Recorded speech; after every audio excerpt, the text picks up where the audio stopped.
A stroke survivor from the suburbs is speaking out, saying that he was left stunned by the racial abuse hurled at him by an Uber Eats delivery driver. WGN's Bronagh Tumulty has more on that story. You'll see only on WGN.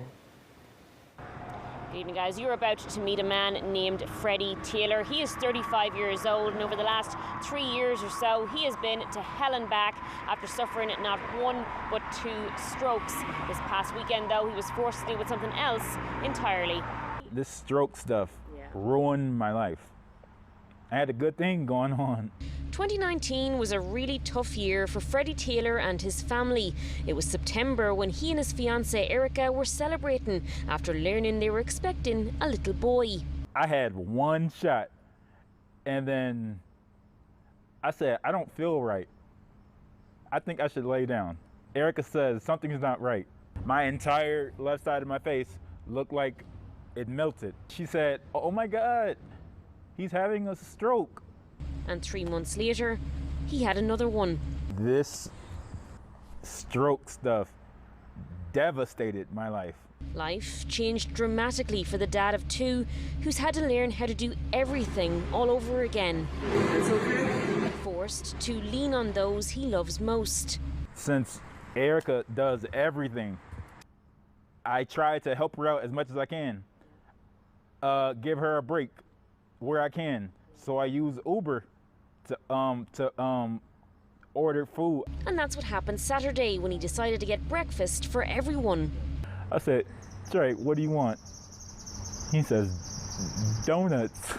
I said, of course, man. Okay, Daddy's got you, my boy. He made the order through Uber Eats. While waiting, he took the dog out. And then he got a message from the delivery driver. I'm pretty sure I saw this guy pull up and saw me with my dog, and that's how he saw that I was black, a black man. That message was riddled with unprompted expletives and racial slurs, leaving Freddie stunned.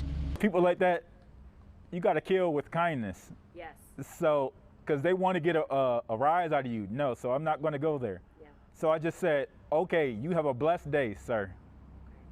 That's what I said back. Both Erica and his mother tried calling Uber's corporate offices, with Freddie later being refunded and told an investigation would be done. After some digging today, we found the driver's full name, address and a possible phone number. But we weren't able to track him down to see what he had to say for himself. As for Freddie, he's done with Uber, but he'll keep overcoming hurdles to be the best son, partner and father he can be. It's not easy chasing a 2.5-year-old around. 2.5-year-old, I'm saying, around.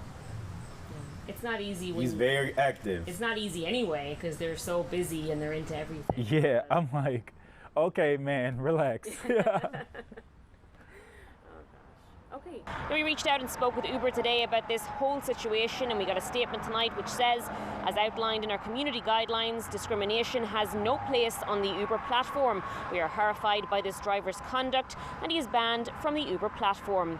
Uber also directing us to a number of their policies to keep everyone safe. We'll include some of those links under this story on our website. We're also going to include a list of resources for folks like Freddie who've suffered a stroke and are doing their best to get their lives back. We're in Hoffman Estates. Bronagh Tumulty, WGN News.